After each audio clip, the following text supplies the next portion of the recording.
శ్రీవారు దొరగారు ఐగురు ఏంటండి మీ పేరు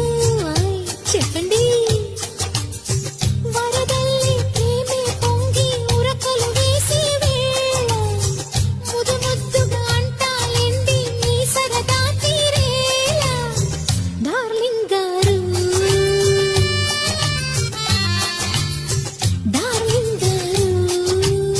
గారెందుకే బంగారు వింటుంటే కంగారు